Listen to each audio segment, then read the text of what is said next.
imagine what would happen if every time business was done, something great happened in our world. Just imagine that. So just take that same thing, right? Imagine if every time we got on a bus, we smiled at the bus driver. Imagine if every time, we were in an elevator, we sort of looked and said, thank you for coming. No, you wouldn't want to say thank you for coming to my meeting. They'd think you're weird. But you get the idea, right? Totally. And it is all about this thinking outwards that instead of, the more conventional thinking inwards. Welcome to the Get Invested podcast, where we share great conversations with experts from all walks of life to uncover their secret know-how on where they invest their time, their skills, and their money, and the benefits that this has created. You see, the truth is that everyone invests. Every minute of every day, we're investing our time, our skills, our energy, and our money in something. Some of us are investing consciously, some unconsciously, sometimes for good, sometimes for bad, and sometimes for no impact. Get Invested will help you to start living by design, not by default. I'm going to help you to make it happen, not let it happen. You'll hear the top tips on how you can live with conscious intent so that you can live more, work less, and leave a living legacy by investing now. Listen to the show to discover the top tips on how to get started, make the most of your investment journey, and ultimately to be living your dream, not someone else's. More episodes can be found on iTunes or at bushymartin.com.au/get invested. Thanks for listening, and now let's get invested. Hi, freedom fighters. How often do you give freely to help someone you've never met and likely never will, without expecting any recognition or expecting anything in return ever? Now, without realising it, your answer to this question is likely to give you a measure of how fulfilled you feel in your life. And I hear a lot of people say that when I'm financially secure, then I'll start giving to others. That old adage of using the oxygen mask on yourself before you try and save others.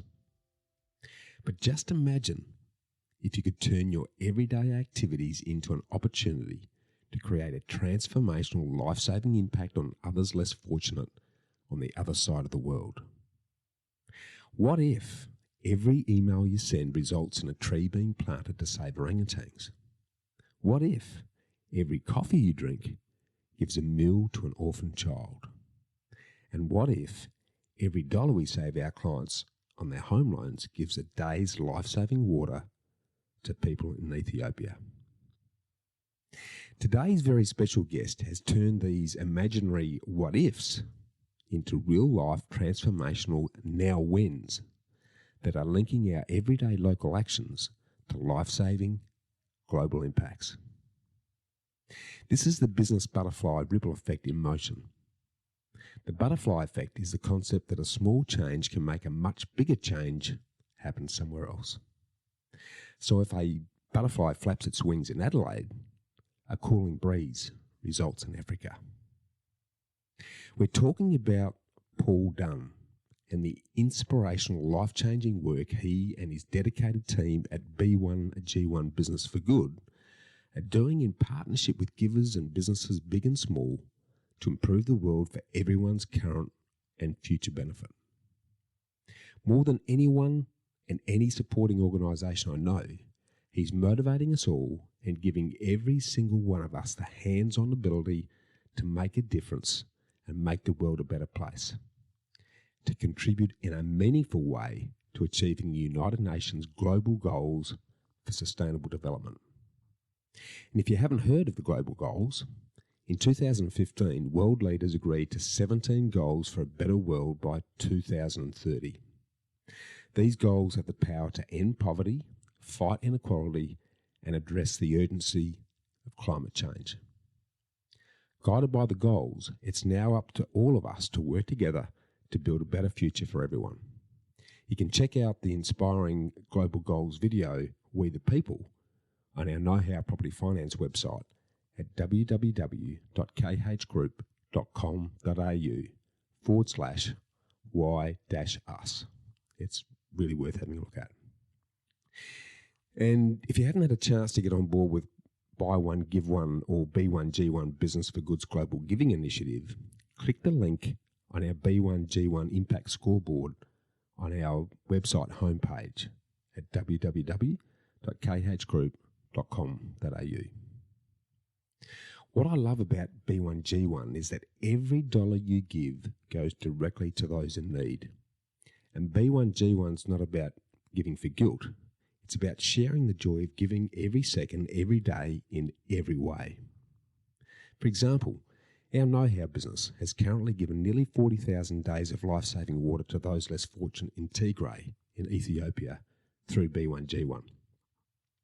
And we need your help to reach our massive goal of giving 1 million days. You see, for every dollar our finance broking team saves you on restructuring your home and your property loans, we're giving a day's clean water. So join us in saving $1 to save a life. And the good news is that it's really easy to save anywhere between $400 and $1,200 a month on your home loan just by refinancing. So this is going to make a massive impact to saving the lives of those less fortunate. You may be surprised to know that there are over 663 million people in the world that still have no access to clean water. And the world still loses over 1,800 children a day because they're forced to drink contaminated water. So by helping yourself, you'll also be helping others who have no choice and have no voice. For me, giving is the tangible expression of gratitude. Giving is gratitude in action. And giving is not only good for the receiver, it's doubly good for the giver. Now, research has repeatedly shown that people who give to others feel good about themselves, adding to their level of self-esteem and self-confidence. Giving to others supports your feelings of self-worth. And people who give to others are more satisfied with their own situation and life. And by giving, we encourage others and inspire them to do better. Giving makes others feel braver, stronger, and smarter. And more than that, giving generosity is contagious.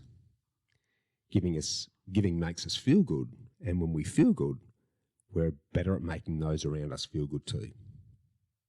As someone who spent many of my early years focused on my own selfish ambitions, I can say firsthand just how much better I feel as a person when I give freely to others. My heart sings and I just can't wipe the smile from my face. There's a sort of a sense of joy and fulfillment that you just won't enjoy any other way. And once you start giving, the universe returns it to you in spades. The world is just a magnifying mirror of our energy. What we give out, we get back. Now, if you don't believe me, I challenge you to try it now. Smile at the next stranger you see, or just say hello to someone as you walk past. And of course, there's no better way or easier way to give and make a global impact than through B1G1. Get creative and see how you can partner with your clients to turn everyday actions into giving impacts. Then every time you do this action, you'll get an immediate dose of feel-good, turning unconscious monotony into curious magnanimity. Today's Get Invested guest, Paul Dunn, is an absolute gladiator for global giving. His good vibes and infectious energy is immediately invigorating. Just listening to his words of wisdom inspires you to be better and to do better. Listening to him, you'll find it hard to believe that he's in his late 70s. He's a walking, talking advert for the life-giving benefits of generosity. And his commitment to creating a kinder, more generous world is built on a lifetime of personal and business success. Just listen to this for a track record that's been dedicated to adding value, having fun, and making a massive difference. Paul's a 4-time TEDx speaker. He's a senior fellow in one of the world's leading think tanks and consults to and mentors leading-edge businesses right around the world. He was honoured as a social innovation fellow in his new home of Singapore, something he shares with film star and philanthropist Jet Li and Walmart chairman Rob Walton. He's one of the first 10 people in Hewlett-Packard in Australia. He then created one of Australia's first computer companies, and then the Results Corporation, where he helped develop and grow 23,000 small and medium-scale business enterprises. Some 17,700 accountants came through his breakthrough program from accountants called the Accountants Boot Camp. His training programs are used by an estimated 226,000 companies around the world, and he continues to push the boundaries. He featured in Forbes magazine alongside Sir Richard Branson in a global piece on disruptors in business. And he's often called the Wizard of Wow, or Whoa, because every conversation he has changes lives, as you're about to find out. He travels close to 800,000 miles each year, speaking around the world and spreading his global giving message. And apparently his baggage travels twice as far. And all of this has led to his current chairmanship of B1G1, where he's already enabled businesses to create nearly 200 million giving impacts globally. Paul magnetically surrounds himself with truly extraordinary individuals who are equally curious and ever learning. His selfless humility belies the fact that he regularly rubs shoulders with other greats, including one of my other great heroes, Simon Sinek. Paul is one of those rare individuals that I call a true appreciator. A title that encapsulates the double meaning of appreciate. He starts and ends each day appreciating the gift of life, but he also enjoys the results of appreciation by investing in things that increase in value. He's what I call an outvestor in my book, The Freedom Formula. Investors generally invest in their own growth, while outvestors invest in growing others. In this respect, he's also a genuine care catalyst, a person whose talk, enthusiasm and energy causes others to be more friendly, enthusiastic and energetic, creating positive change. And in the spirit of giving, I'm also going to challenge you to take an action today that will also contribute to making the world a better place through B1G1. At one point during today's episode, I ask you to email me at bushy@khgroup.com.au. That's bushy, B-U-S-H-Y, at khgroup.com.au with a specific subject header. So listen out for it. And everyone who emails me with the correct heading will not only receive a copy of my book, Get Invested, but our business know-how will donate 100 days of life-giving clean water to those less fortunate in Ethiopia. So hit me with it, and I'd love to see my email go into meltdown. Now, today's chat with Paul, it's got to be one of the most enjoyable and immediately invigorating conversations I've ever enjoyed, and I know you will too. Just listening to his words of wisdom will immediately put a warm smile on your face. So enjoy this awesome chat, the enigmatic Paul Dunn.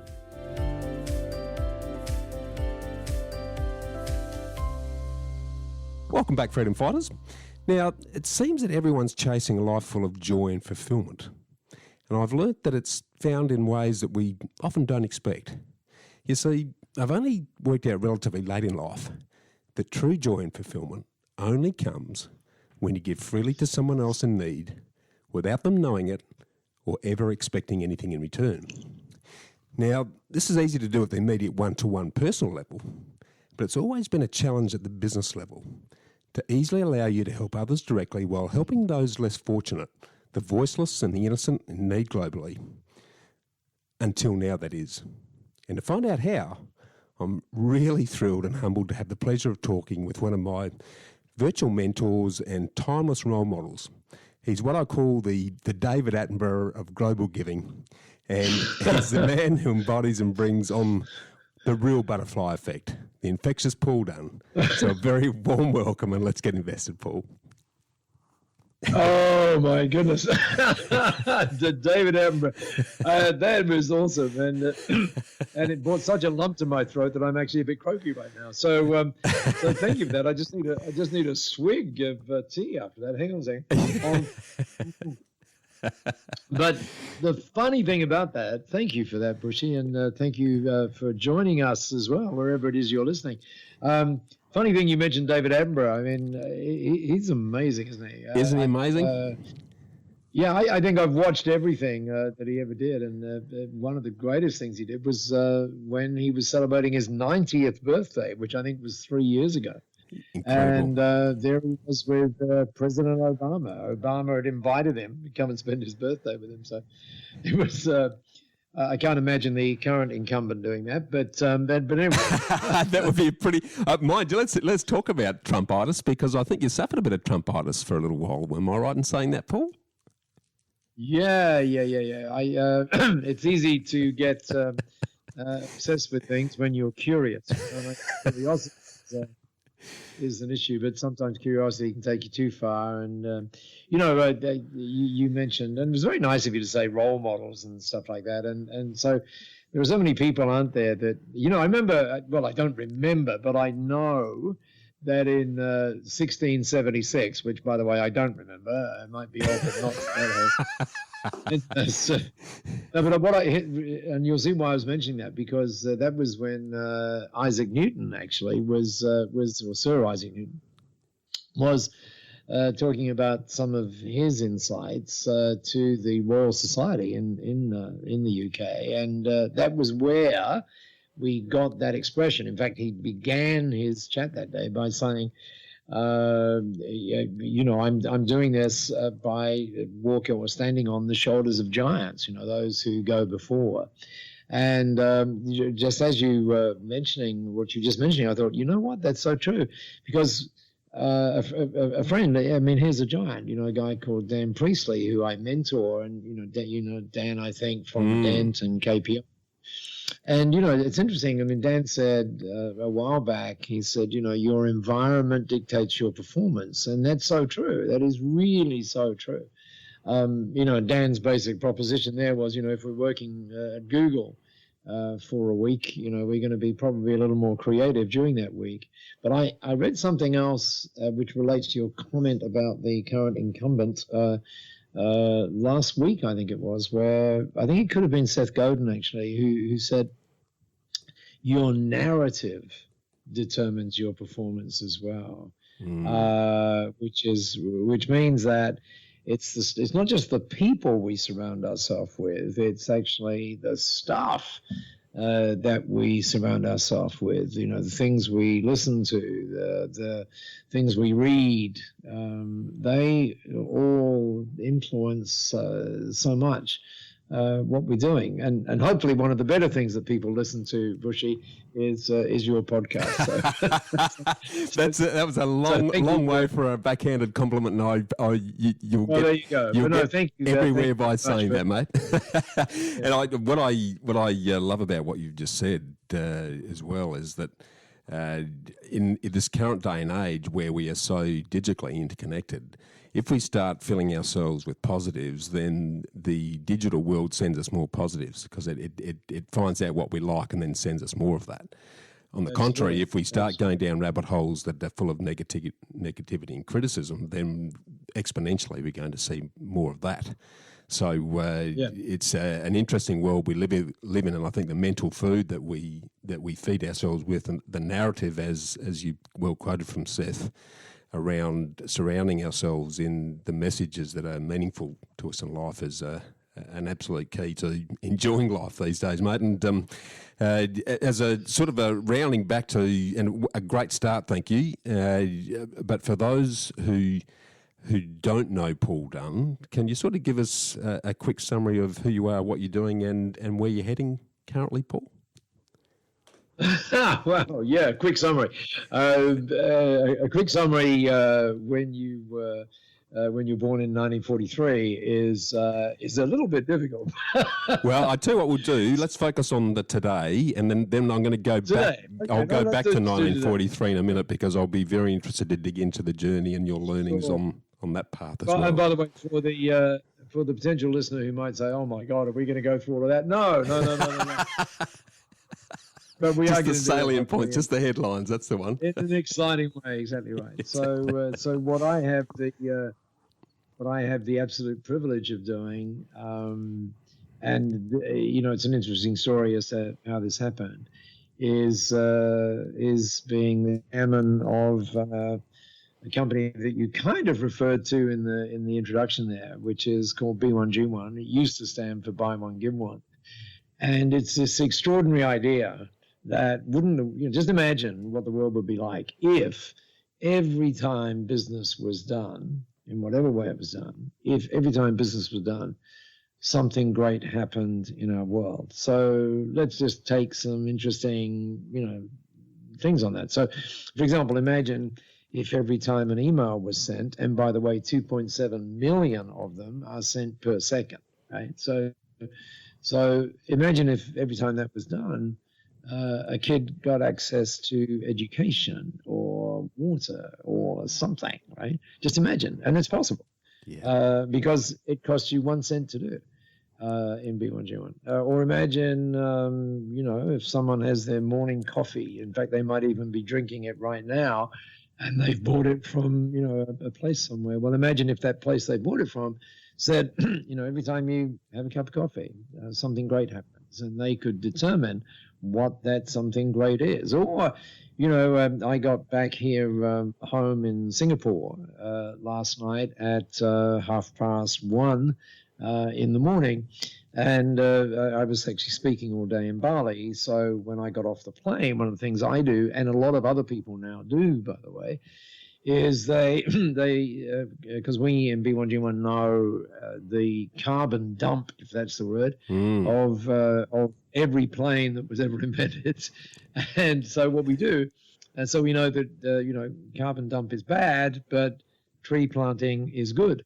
So what I do, and a number of other people do now, a lot of people now in B1G1, is you get off the plane, you say, okay, how long was that flight? In that particular case, it was 2.25 hours, and I offset, I triple offset.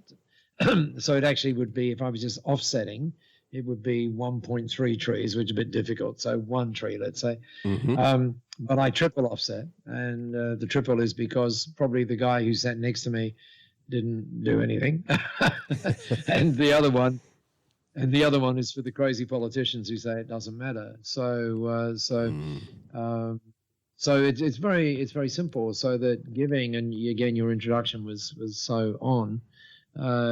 Giving is this great thing that happens. In fact, yesterday when I was speaking in Bali, I began by saying,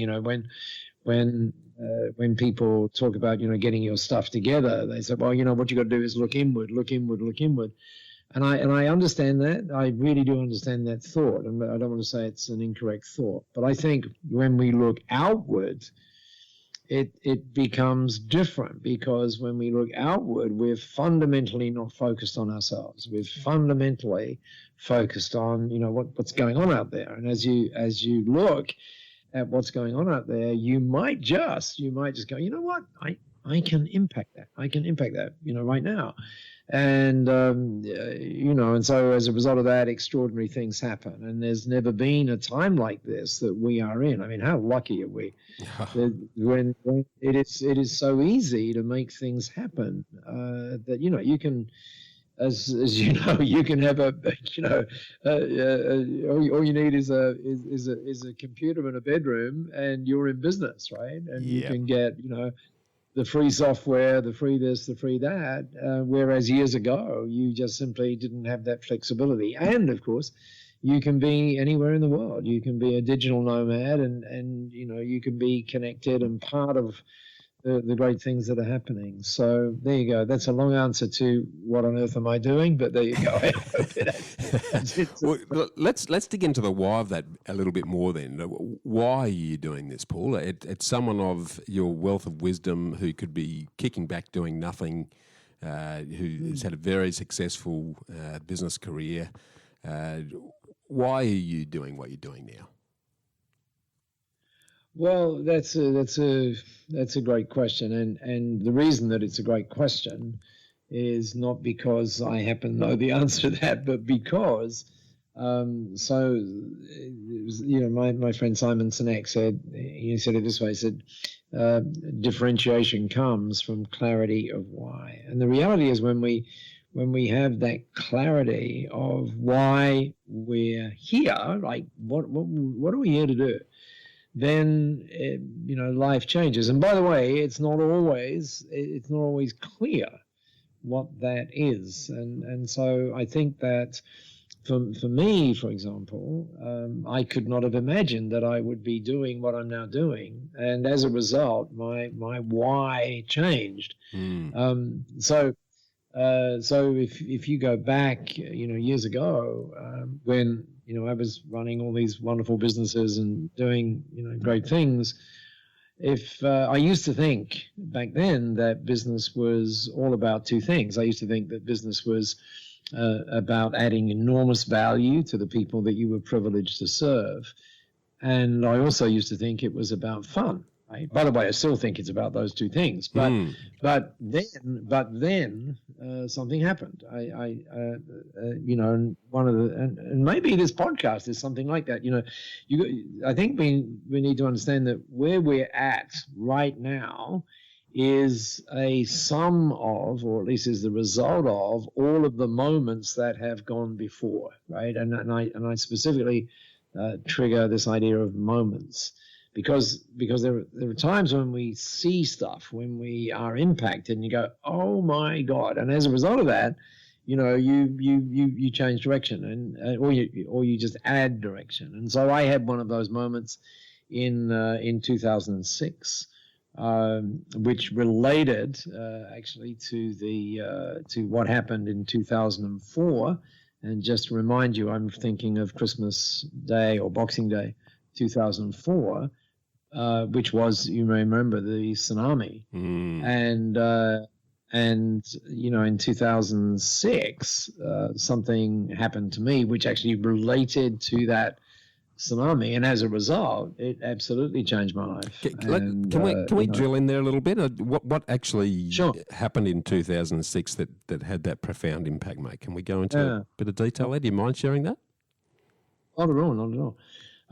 So in the year 2000, I decided that I would sell all my businesses, and I actually went to live. I got really lucky, and I went to live in France. So I had this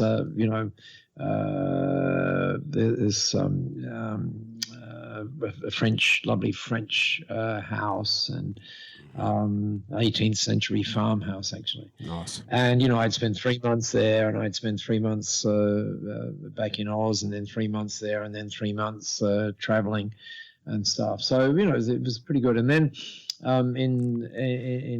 and because I'd sold everything, I was under all sorts of legal things that I couldn't do this and I couldn't do that. Those sort of restrictions that you have. Yep.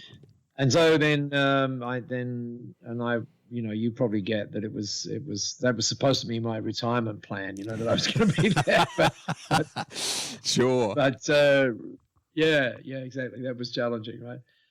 So anyway, so to cut to the chase on that story. So by 2006, I'm kind of starting to get back and do the things. I've been writing some books and speaking and all that kind of stuff.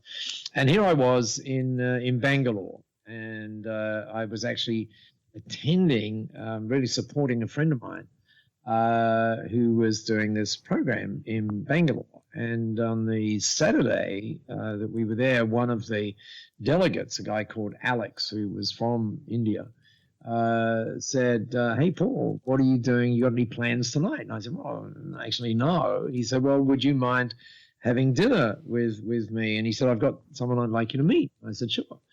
So off we go to this dinner, which actually, funnily enough, was in a place called the Taj. Now, many of us know the Taj, the real Taj, but let me assure you, this Taj that we went to was not the real Taj. I mean, it was this Indian restaurant in a back street. And anyway, so I go to the restaurant, and Alex is there, obviously, and he takes me there, and then his friend turns up, and he's this very, very well cut guy, but you got that there was something going on there.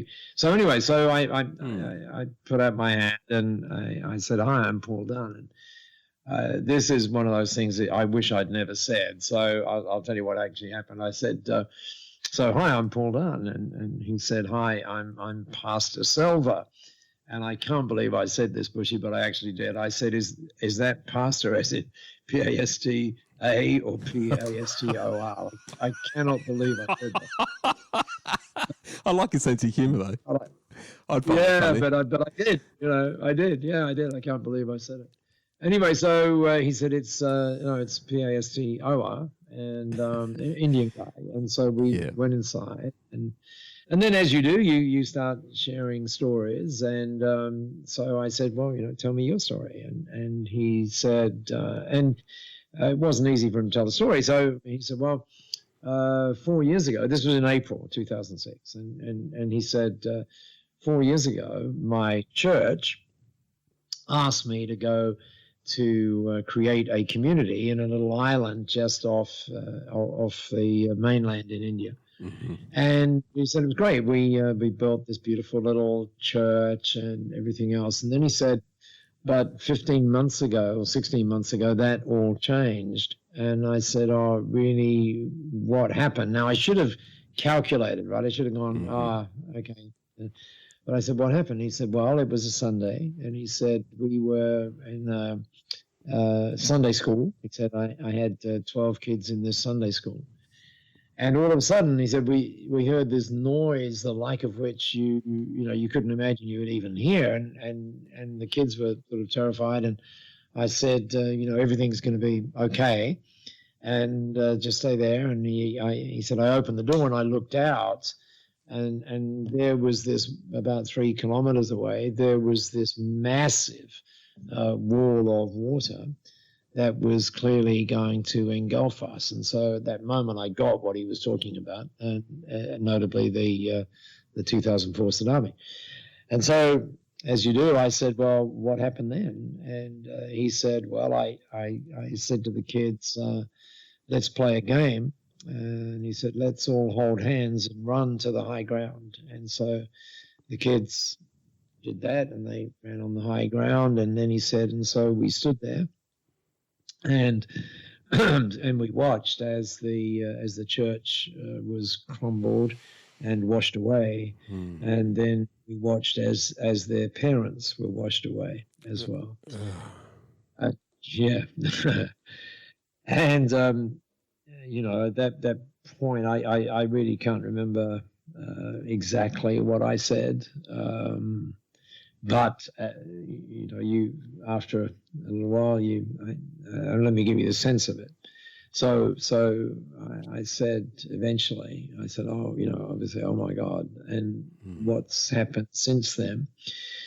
And he said, well, we've it took us 4 weeks to get off this island, and so I've had these 12 kids with me for the last, ever since that time, and we've been traveling India as serfs, really, looking for somewhere to live and stuff. And he said, finally, just 4 weeks ago, someone, thanks to Alex, was kind enough to find us a place just here.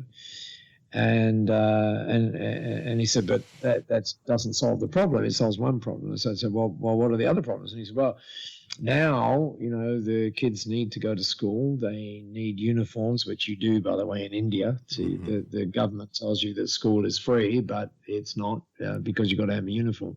Yeah.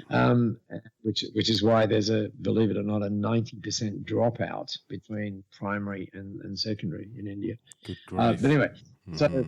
Yes, and we know some more about that in B1 Juman. But anyway, so he said, well, they need uniforms, they need books, and of course they need food and stuff. And I said, as you would have said, anyone listening to us would have said, well, so how much is that going to be? And he said, thanks to your friend Alex, he's helped me figure out what that is. And I said, okay, so what is it? And he said, well, it's $3,500 US. And I said, oh, that's like per kid, right? And he said, no, that's for all 12. Good for grief. the year. For the year. And yeah, and had you been there, in fact, had anyone listening to us been there, you would have done exactly, or you'd have said exactly what I said, which is, okay, it's fixed. Yeah. And you don't know how you're going to fix it, but you just know you're going to fix it, right? So, yeah. And that wasn't easy to figure out, by the way. But anyway, it took about 4 weeks to figure that out, how to actually get the money there and stuff like that.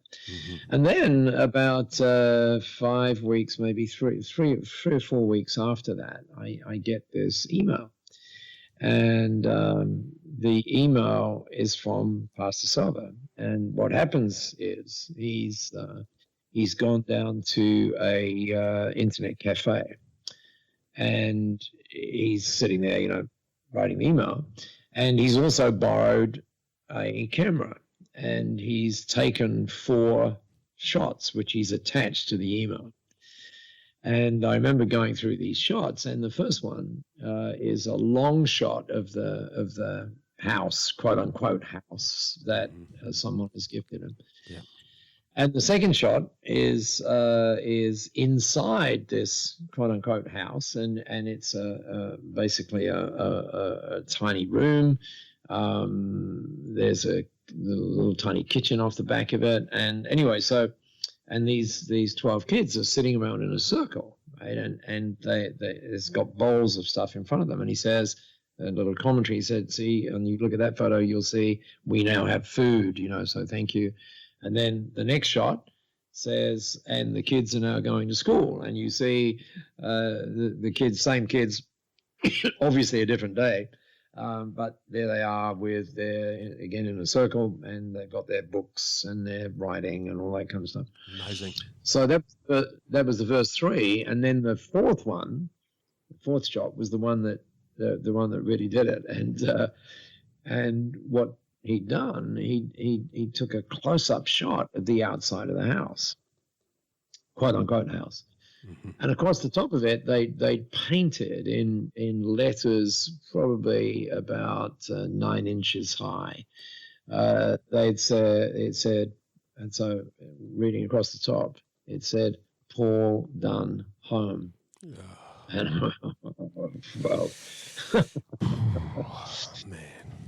And that kind of got me. And it was at that point when, I realized, gosh, there's so much we can do. It's almost like we have an obligation, to do this. If you get that we all are one, that we're all connected, stuff like that, right? So, and getting back to my earlier comment about your environment dictates your performance. What's interesting, and your narrative dictates the performance. What's interesting is the moment that happens, all of a sudden, I start seeing things that were actually there, but I'd never seen them. So, and yeah, I think many of us would have experienced that similar sort of circumstance where you go down to buy a new car, for example, and you're driving the new car home, and all of a sudden every third car coming towards you is the same car that you just bought, right? Yes. And you know that experience? I do. What's it called? The Born-Meinhof syndrome or something, where as soon as you start to focus on something, you see it everywhere. Yeah, absolutely. And that sort of awakening you've had, and quite visceral, actually, in that recognition that such for us, a relatively small amount of money can have such a life-changing impact on 12 kids and their instant carer. That's I can see the real eye-opening, heart-opening moment right there, Paul. Oh, yeah, it was pretty cool, right? And so, and funnily enough, it's like, and so to get back to your question about why, to get back to that question, one of the things, and obviously I talk to people now, not so much about that experience, but about how they can, one of the things we talk about is how they can find their why. And one of the things I point out is that whys can change. In fact, they probably should. And a great example of that happens to be Sir Richard, as in Richard Branson, right? Because if you go back and Branson is a real icon and he's a great guy, and if you go back and you read anything that Branson wrote, say, or was written about Branson, say 10 years ago, and you'll read things that so people say to Branson, so what gets you to do this stuff, right? And his answer 10 years ago was, well, I want to disrupt industries that need disrupting, and I want to have fun doing it. That's it. Those are the two things that got him up every morning, right? Yeah. But then there was a moment, and if you would ask Sir Richard now, in fact, from 9 years ago, and you say, okay, so why do you get up every morning? He still says, to disrupt industries that need to be disrupted. Secondly, to have fun doing all of that. And third, to make a huge difference in our world as I do that. So it's that third element now where, frankly, Branson spends most all of his time looking at Virgin United or Virgin Unite, which is his sort of philanthropic efforts all go under that banner called Virgin Unite. I'm not sure whether it always takes a moment that one of those moments where you go boom, and it happens, or whether it's for many of us it's a progression. But I also think, to go back to my earlier comment, that it is about looking outwards. And by the way, there's a very good business reason for looking outwards, and that is that someone once said, there's a particular way that you never have to advertise, and the answer to the question, well, how would you never have to advertise? And the guy said, well, what you do is you choose to solve a problem that a lot of people care about, and in a big way, and then when you do that, people will beat a path to your door. So in other words, what happens, it goes back to the comment you made in your introduction, that when we're focused off ourselves and on to others, interesting things start to happen, and people become attracted to your cause. And we're seeing that more and more now. I mean, there's never been a time like this. I was looking at some stats, which someone told me, by the way. I'm under cooking it.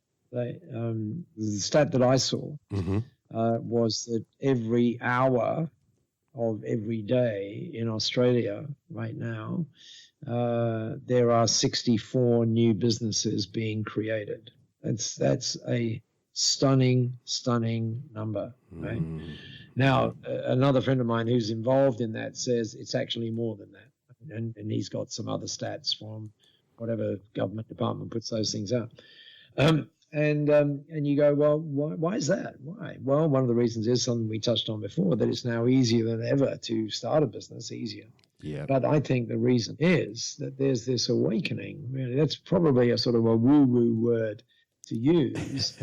But I think that what happens, and you see this every day as well, where there are people in corporate, quote unquote corporate, who are doing great things and they're getting well paid for doing those great things, and then they get home probably late and they put their head on the pillow, and what I think happens, in fact I know happens, is as they put and maybe someone listening to us right now is this, right? So they put their head on the pillow, and just before they, maybe getting to sleep is sometimes difficult for them, is they put their head on the pillow and they say, or they ask themselves this question, and the question is that all there is?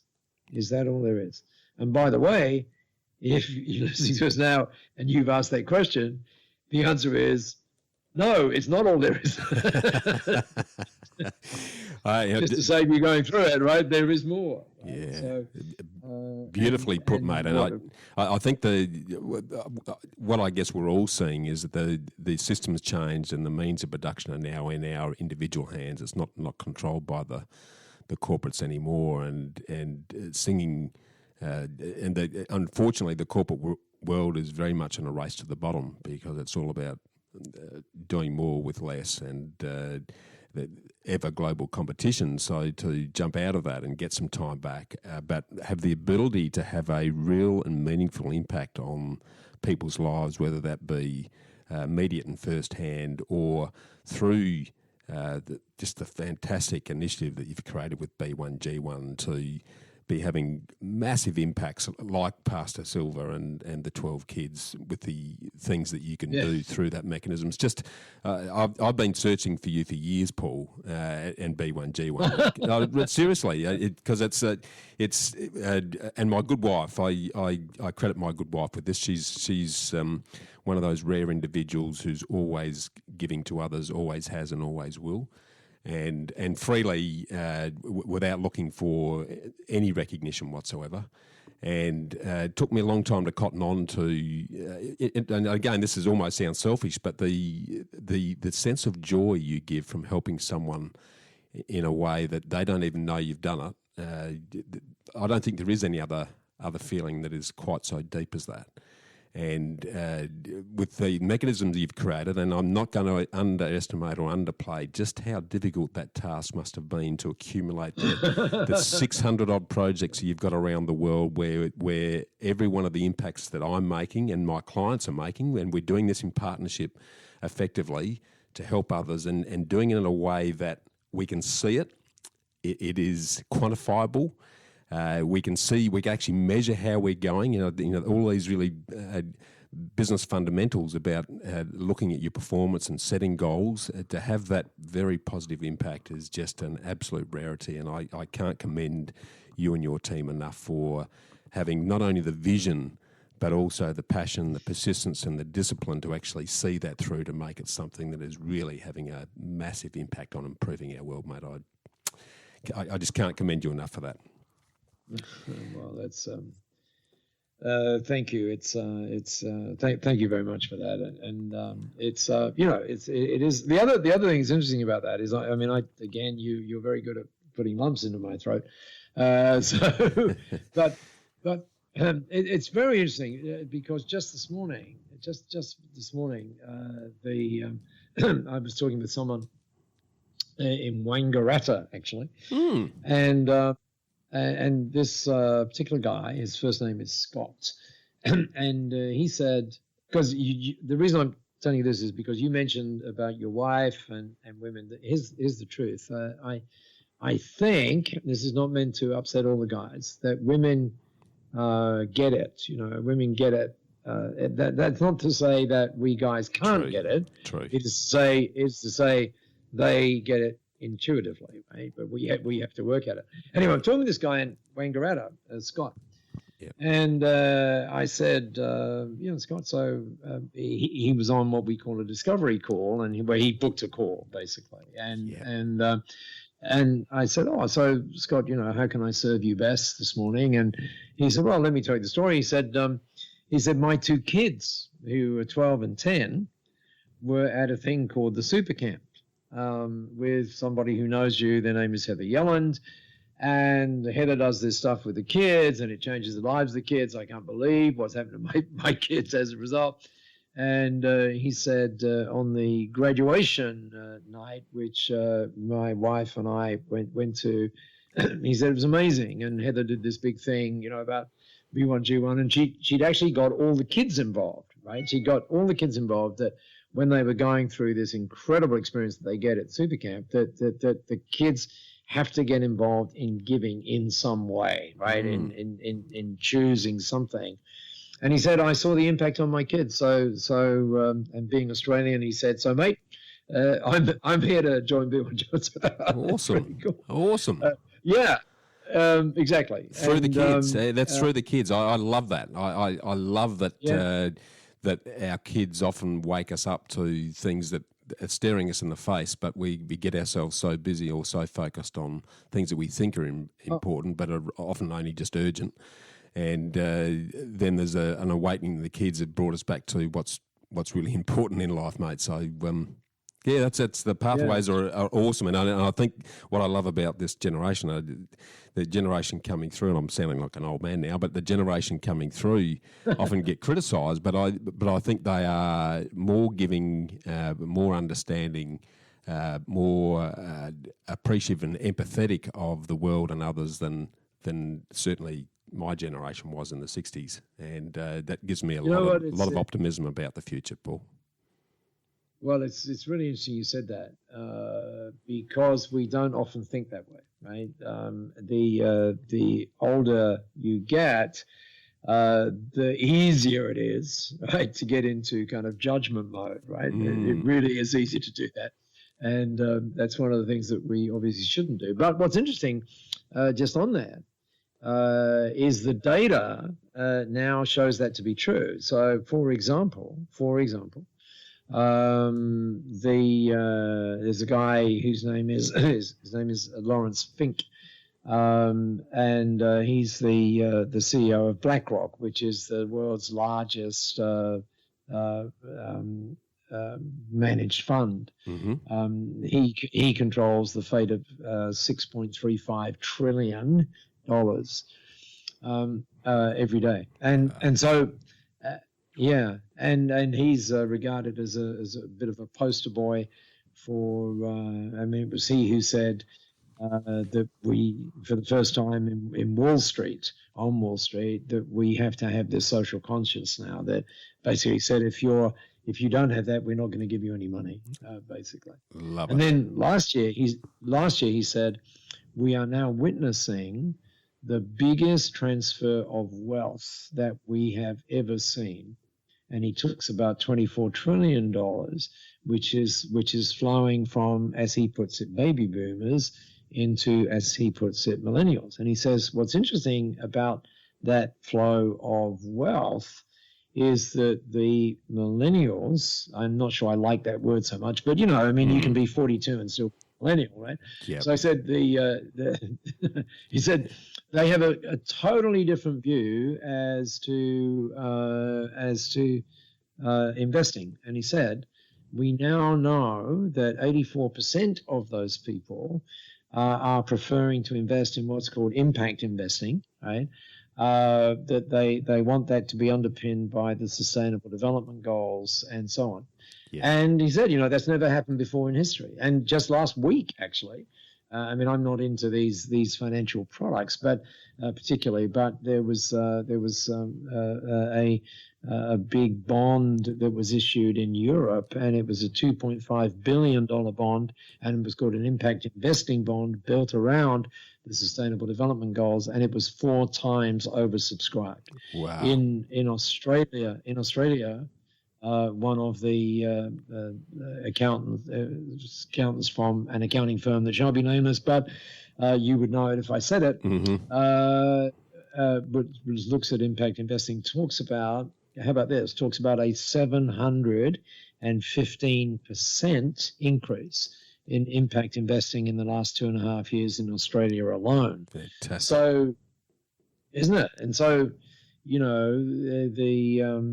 years ago we couldn't have these conversations, and now we can. It's like I saw this. I think you may have. I don't tend to spend much time reading newspapers, but this April just gone. I was in a coffee shop here in Singapore. They happened to have some newspapers there, and I was waiting for the coffee. I'll read the newspaper. At least I'll read the front page. And on the front page, on the front page was this little thing, like what would you call it? Almost like an ad, but it wasn't an ad. It was like a look inside for more detail, right? And it said that it was talking about climate and all that kind of stuff, and it said we have not inherited the world from our forefathers. We are borrowing it from our children. Love it. Wow. I love Isn't that. that a chorus?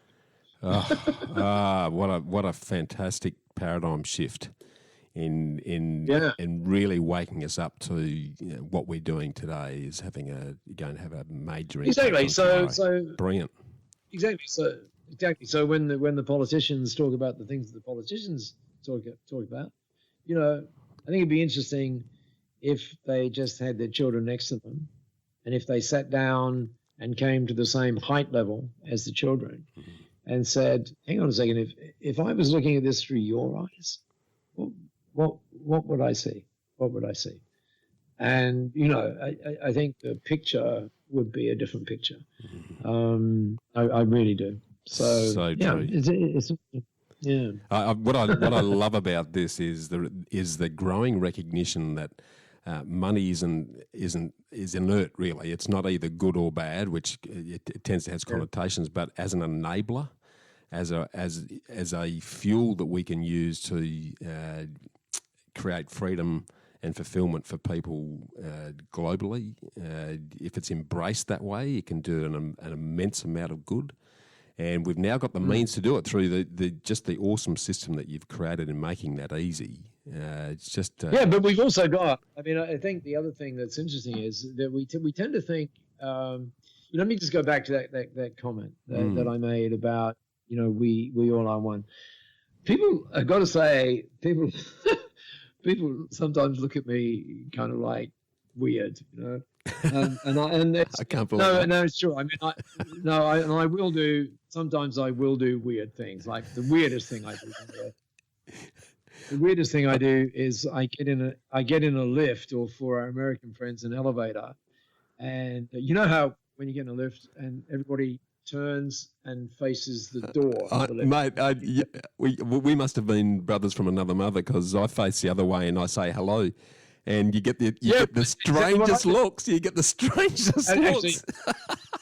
Actually, what I do, I stand there and I look, and then I say, "Thank you so much for coming to our meeting." Oh, I love that. Oh, I love that. That is awesome, mate. The other thing that happens is that you know, I love being here in Singapore. I think it's one of the best places, you know, here I am right now. I'm actually not at the office today because, you know, my day started very, very early, so I'm actually at home, and I'm looking out over the window, and I just saw one. There you go. There's two of them just went past, and they are buses, right? And right outside my condo is this bus stop, and you know that in Singapore, the public transport system is absolutely mind-blowing. It's mind-blowing, you know, how they do it. I have no idea how they do it, but I'm really glad they do. Anyway, what's that got to do with the price of fish? This. When I get on the bus, or if I excuse me, if I take a taxi, but let's stay with the bus. So I get on the bus, and you know, you have this little card, and you put the card against the card reading, it beep, you know, and you get on, right? Yeah. And I always, at that point, I stop and I just look at the bus driver and I say, "Thanks for stopping," you know. Yeah. And people go, "Why the hell do you say?" You know, because he's got a bus stop. Of course he's going to stop. But what's really interesting is when you do that. Now we may not think of that as giving, but it is giving. It is. Right? So you go, "Hey, thanks for doing that," and the guy says, and you see it, they just brighten up, and they go, "Oh, that's okay." And then, you know, you sit down on the bus and away you go. And then, not surprisingly, when you get off, you wave, you know, because they've got a mirror looking at where people are getting off, right? And you wave and say, "Thank you." And it's like people, what on earth is going on? Are you on something? And the same thing for, you know, a cab driver. You know, why wouldn't you say to the cab driver last night at the airport? You know, this is interesting. At the airport last night, I get into this cab, and if you've ever got into a cab at the airport in Singapore, that is a brilliant experience. Yeah. As compared with other parts of the world. Definitely. Just think about, you know, when you go to airports, and this is not knocking Oz, it's not, but when you look at Oz, you know, you've got all these barriers and all the cars are lined up, you know, toe to tail kind of thing. Whereas in Singapore, they just do this very simple thing. and they turn it 45 degrees. So they come in. So there's no line, there's no cue. Love if you it. see what I mean. How simple! What It's yeah, so simple, isn't it? brilliant. And the bus stops, by the way, they're all angled at 45 degrees. Why is that? So it's easier to see what buses are coming. But anyway, so brilliant. So anyway, so I get in the cab, and it's like 12:30 in the morning, or like just after midnight, and I say to the cab driver, I say 800 Thompson, please, which is where I live, and I say, by the way, thanks for stopping and getting me, and the guy turns to me and he's got this big smile on, and he says, "Sir, it's my duty and privilege." That's what he said. Oh, Seriously. dead set. How good's that? I think a couple of things about what you're saying there, and that is, and this is an outlook on life, but the stuff that's for free can have the biggest impact. So a smile, just smiling at someone, the energy that creates mirrors. And I think it has when someone smiles at me, I feel good about myself. It's a very easy thing to do, but we, for whatever reason, in Australia in particular, I think we've got it so good and so comfortable that those little things that we get so busy that we just tend to forget them. And sort of reminding yourself and creating a habit like you have of just greeting everyone and treating everyone like you would like to be treated. It's a pretty easy way to have an impact. Even at that personal level, mate. It's very easy. It is very easy, and to go back to P1G1, it's that simple. I mean, just relate the whole thing here, right? So, imagine. Oh. Yeah, the dogs are making sounds their like you're felt. Being attacked. We've got for the listeners, our 3 rescued Samoyeds are making their presence felt. They're giving us some impact as well, Paul. So you go on. I think they've settled down now. No, that's cool. No, that's cool. And by the way, dogs do things beautifully, don't they? They're so unconditional. Don't they? The way they do things. Yeah. Yeah. So well done on rescuing the Samoyeds, man. They are gorgeous, mate. We have just going on that point, we start, one of our morning rituals is called Smile Time, where we wake up and we actually sit down on the floor with the Samoyeds. And if you've ever seen a Samoy, they're pure white and they've got permanent smiles on their face. They are just the best natured dogs you're ever going to come across, and there's no better way to start the day and get things off to the right footing than to look into the eyes of a smiling Samoyed. But I digress, mate. Sorry, you. No. Well, it's actually it's on point, because you were kind enough to let me talk about B1G1, and I made the point that it came from this stunningly simple idea from Masami, the lady that I was mentoring at the time, and as I said, it was sort of right in front of my face, but I just didn't see it. And so who had this idea, right? It was her that had the idea, which was, hey, well, she didn't say hey, Masami would not say hey, but where she said, imagine what would happen if every time business was done, something great happened in our world. Just imagine that. So just take that same thing, right? Imagine if every time we got on a bus, we smiled at the bus driver. Imagine if every time, we were in an elevator, we sort of looked and said, thank you for coming. No, you wouldn't want to say, thank you for coming to my meeting. They'd think you're weird. But you get the idea, right? Totally. And it is all about this thinking outwards, that instead of, the more conventional thinking inwards. And with that, and it's the same, it's exactly the same in business, isn't it? I mean, it's like, again, I mentioned that one of the things, and I know you would feel the same, is one of the things that is so cool is being able to help people, solve some issue that they've got, and to be able to be in front of someone and say, basically, I'm here for you. I'm not here for me. I'm here for you. Mm.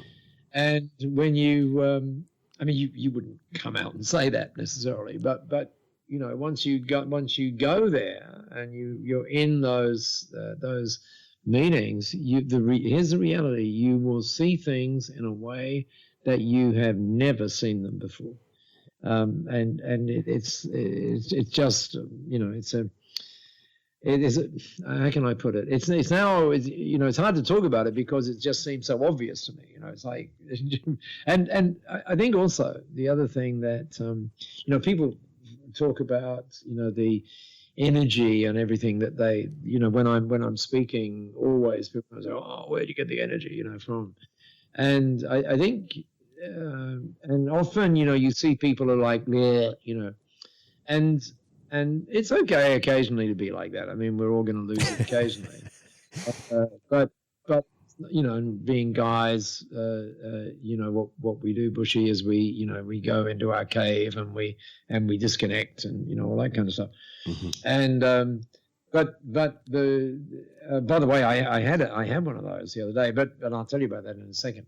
But how cool is that you know, we just get that when we're outwardly focused, you know, just wonderful things happen because we will see things. We will have this curiosity that will make us think about things in a very different way. And so when people talk about the energy, and, you know, I say, well, it's basically because I'm curious. You know, I'm curious about how things work and stuff. And so that's one of the reasons why, by the way, retirement was a bit difficult for me. Oh, I can't even imagine it being a concept for you, to be honest. I reckon you'd last about a day doing that, Paul, given your energy. I heard a beautiful expression recently, which is probably apt to what you're talking about. And there's a Canadian Indian group who talk about two-eye seeing.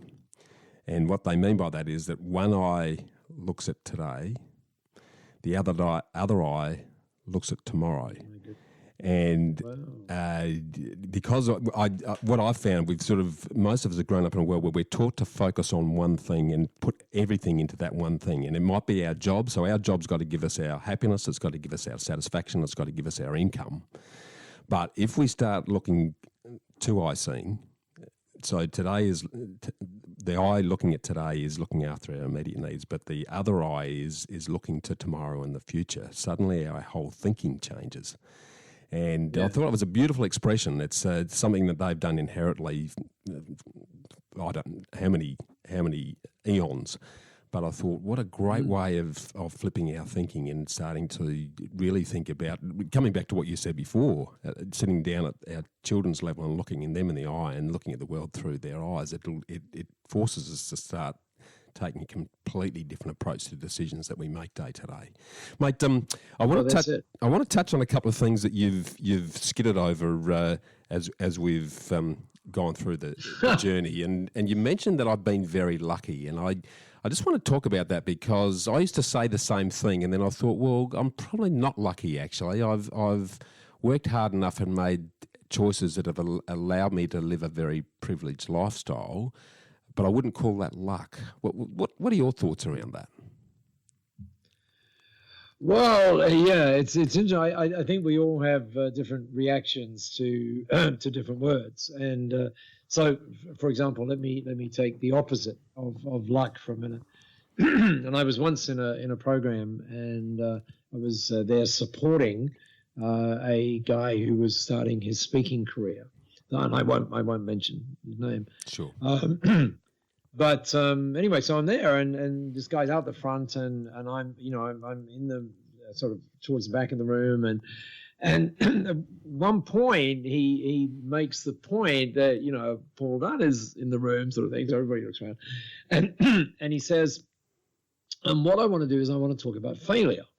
And he said, you know what? I reckon Paul has some experience with this failure thing, right? So Paul, come out the front. And I'm going, you know, I'm just freezing. I'm shaking my head saying, no, don't do that. Don't do that. Don't do that. Don't do that. And he says, oh, Paul's playing hard to get. You know, he just wants a bigger round of applause or something like this. And I said, oh, I'm not, you know, but anyway, long story short, he finally gets me to the front, right? And he says, okay, Paul, come on, you know, let's talk about failure. And I looked at a video. This was a few years ago, And I looked at a video of this afterwards, and when he said that word, let's talk about failure, you could see I was walking backwards away from it. I was kind of walking towards the side of the room, and I didn't even know I was doing it. And anyway, so he said, "So what's your experience with that?" And I said, "Well, funny thing, it doesn't even compute. I don't have the word like in my brain. I have nothing associated with that word. So I really can't give you any insights on it. It's just not." And then later someone said, "Well, probably, how you see it is that it's just an opportunity to learn anyway." And I thought, well, okay, that's a way of thinking about it, right? But the same thing is true. So when you talk about luck, I get what you're saying, that, some people would say, we create our own luck and stuff. And obviously that's part of it. But for me, let's just talk about this moment now, right? Mm-hmm. Yeah. I mean, how lucky is it right now that you and I can be talking? We're zillions of miles apart. That's an exaggeration, but we're at least 8 hours by air, right? Apart. And we can be doing this, and we can be doing this on a platform, in this particular case, Skype, that is, we're just connected, and we're not, running up phone bills and stuff like that. And it's great communication. We could be doing it with video. We can be doing all of those sorts of things. Amazing. How lucky is it? Yeah. That we can do that? Yeah, and okay. Then, got to what you're saying. Yeah, that makes sense. Yeah. Yeah. Yeah. So I think that, and I sometimes have a problem with that, because I do because some people, you're supposed to have this classic, the sort of Joseph Campbell hero story thing, where you had this, and my life was in the toilet and fight the dragons and and then and eventually become the I hero. saw the light. Yeah, exactly. So, and I sometimes think that if I had that, it might be a more interesting story. Well, hey, let's dive into that a bit, because I could listen to you for hours, Paul, and I deliberately haven't gone back through the history, but a couple of things I wouldn't mind just drilling into a little bit, because you said you were born in 1943, so you're sort of in your mid-70s, and a lot of us are influenced by our parents in the decisions that we make, and our thinking and our behaviour from a fairly early age. Can you take us back to that for yourself? Because I know that you grew up in Wales or Cornwall or somewhere in a mining town. Am I right in saying that? Yeah, I was actually born in Dover, and or close there too. And not many people know that years ago that was a coal mining place. And my dad was a miner, and as in MINER, right? And so, just to be clear, so in the village that we lived in, everybody was in the pit, or the colliery, as it was called, right? Yeah. And I can still remember, and of course, the whole war thing was going on, and there was rationing and all of that. But anyway, but I remember one of my first memories actually was I saw this black car. It was more than a car coming through the village, and I learned that was the ambulance from the colliery. And I used to see these ambulances every day, bringing men home. Mm-hmm. And then because I was into sport and stuff like that, I ended up, playing cricket and soccer and all those sorts of things that you do for the colliery team, as in the pit team, Tilmanston Colliery it was called. Okay. And you'd be in the showers and everything else, and you would see the blue veins where, all the coal dust was in these guys' veins. I mean, it was just amazing, right? Great. Anyway, my dad, and my dad, and they were down in these coal seams where there was at least 2 feet of water that they were having to go through. Anyway, so so my dad said, "You're never going to go down the mine," and he said, "I'm never going to let you go." And my dad was great, by the way. He used to get out on the road and play cricket and all that sort of stuff, and it was just really awesome childhood. Again, lucky, but it was there was not much money around, and so when I went to London to study, I was 16 and I had to get a job to help with that and stuff, and so I did, and but anyway, and so my friends when I was studying in London, they always used to say, "Oh, let's go down to Dunnies," is what they used to call me. Let's go down to Dunnies at the weekend because we'll be able to go down the pit, right? And I say, "Well, you will be able to go down, but I won't." And to this day, I've never gone down there. Well, actually, that's not exactly true. I did go down when I first got to Australia. Someone said to me, the whole story about gold being in the streets, right? And someone said to me, "Oh, there's opals in the desert." So, here we go. Cook. Here we go. Where are we going? Yeah, Cuba Pedy. Yeah, yeah. And along the way, a little bit later, I was there at Mount Isa, and there was a reason for me to go down in that environment, which was a totally different environment than my dad was in. But anyway, yeah. So I'm really again lucky that. That all happened and stuff. So yeah, I love he sowed the seed in you to say, well, you're never going to suffer what I've suffered. How did it feel when you went down into those mines with the shadow of Dad sitting on your shoulder as you went down? How did you feel, and what were you thinking at that time? Oh well, I mean,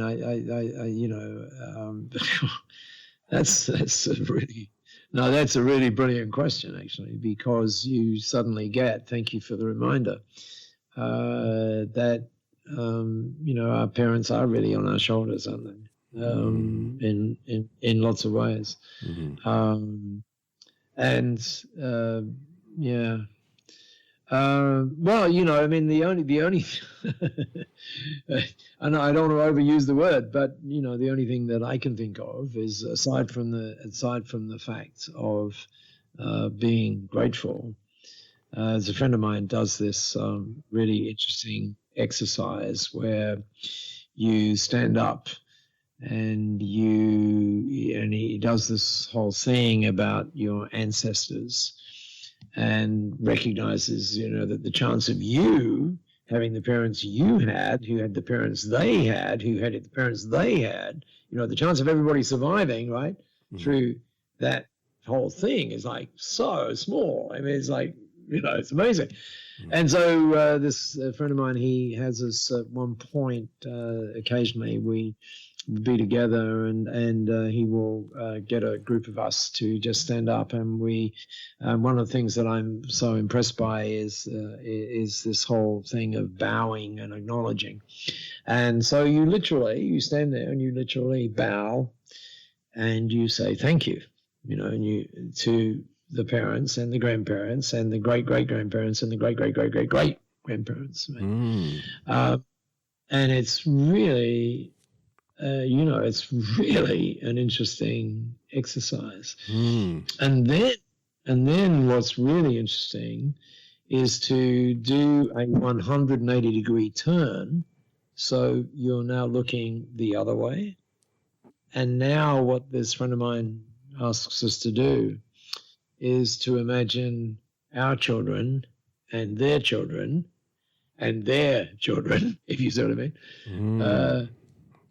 bowing to us and Love saying it. thank you. Love it. It's an interesting. What a Get the picture. Oh, it's that generational thinking that a lot of us have forgotten about. And, you know, look at the Japanese and other ancient cultures who think in terms of generations, but we've sort of lost sight of that in the instant iPhone, everything, instant now world. Brilliant, mate. Brilliant. Mate, just pivoting a little bit again, just sort of drilling into something that you mentioned before, because we haven't dug into it, but in the introduction to the episode, I'll talk about the tremendous and repeated and sustainable successes that you've had throughout your career.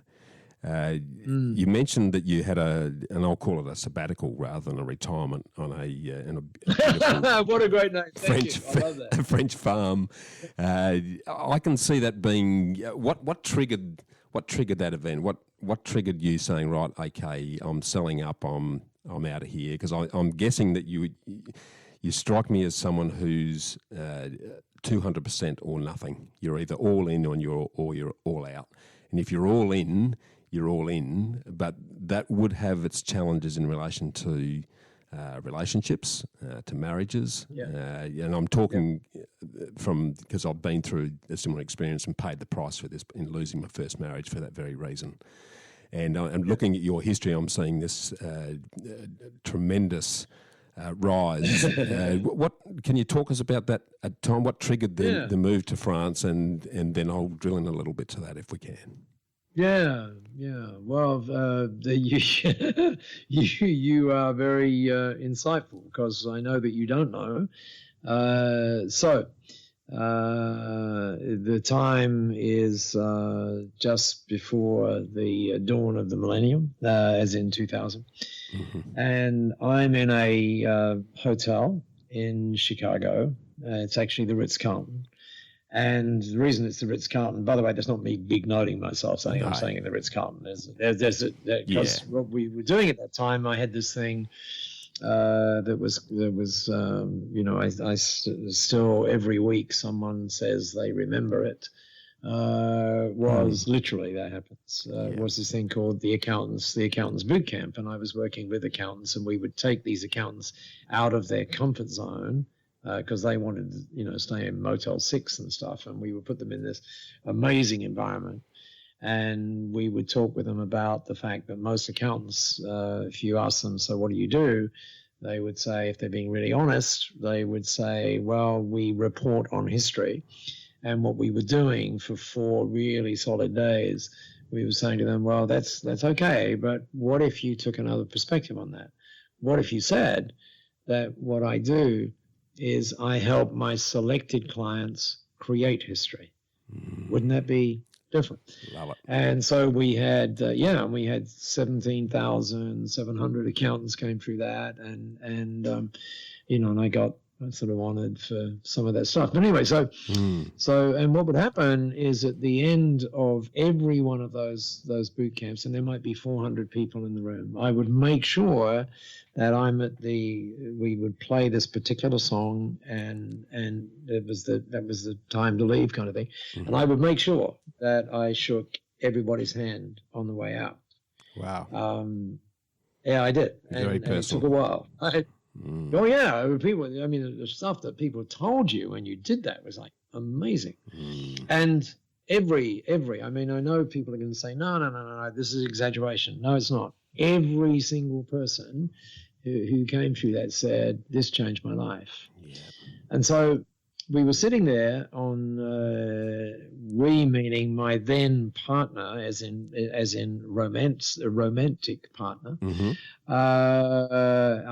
Every February the 14th, I would say to her, will you marry me? Right, and on February the 14th, and she never said yes. But anyway, but we were awesome friends, and we still are, by the way. Yeah. Anyway, so we're sitting in this place and having coffee, and so always I would on the morning after everybody had gone, that's what we do, sit down and we'd have this cappuccino stuff, and she's sitting there.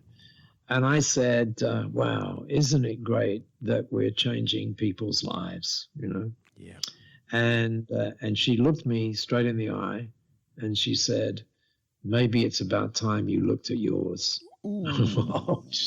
Ouch. And yeah, and it was like, the almost like a sort of a she who must be obeyed kind of thing, right? But anyway, but she didn't say it quite that way. And she said, and I'm going to take charge of that. And she said, we are going to take a thing called a holiday. And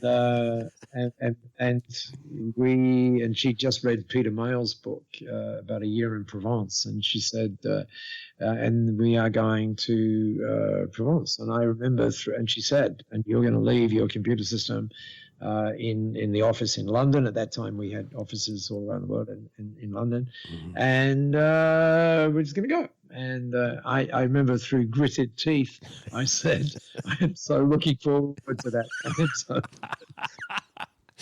Well, how long were you there? 4? Did you say 4 years you were doing that? Is that right? Yeah. Wow. Three actually. So writing books, yes, I can see that would keep you busy. But the cut and thrust of your lifestyle up until that point, building businesses, selling businesses, it must have been quite confronting for you at that stage, I would have thought. Can you talk to us about your thinking and whatnot at that time? Oh, when you mean when we were, which thinking? The thinking? Yeah, sorry. So you followed your good partner's grittingly advice and spent some time in Provence in that beautiful French farm. I can imagine that being very challenging for you, Paul. Well, it was challenging. It was, it was in all sorts of ways, but it was also interesting learning. And I remember there was one particular really important learning, and this house was 18th century, and I remember I went around the back door there one day, and this was in like March, and there's this grapevine, and it's this old grapevine. And grapevines when it's not the season, right? They're all craggly and scraggly and all that kind of stuff. And the gardener guy, there was a gardener who used to come around and do things. And so I said to the gardener, Remy was his name. I said, Remy, we need to pull that out, right? Because it just looked awful, right? It's just this craggy thing. And he goes, he's like, sacré bleu, and all this. He said. He said, like in French, he's going, we can't pull that out. We can't pull that out. He said, my grandfather planted that. We can't pull that out, right? So I said, okay, I'm sorry I mentioned it, right? Sorry I mentioned it. And anyway, a month later, I'm out there and I'm looking at this same tree, this same grapevine. And I noticed, when you know that I talk about the power of small, right? So I'm looking at this grapevine. By the way, I've not told this story for so long. I'm looking at this grapevine, and all of a sudden I notice these little green things, like they look like little hairs on the things, and then I realize that that's the buds, and I realize that's going to be a branch, and then at the end of that branch there's going to be some grapes, and I remember thinking, oh, how does that little green hair kind of thing know that that's what it's going to become, right? How's that all work? And that was an incredibly grounded moment for me. It was this moment when you go, wow, that's pretty interesting. Like, really, how does that work? Right? It's like, it's amazing. And yesterday, just as a little update on that, yesterday on the plane back from Bali, they serve you dinner and stuff. And whenever that happens, I'll just flip on the TV thing in front, and so I turn on this TV, and it's the story of funguses, and it's like the most amazing story.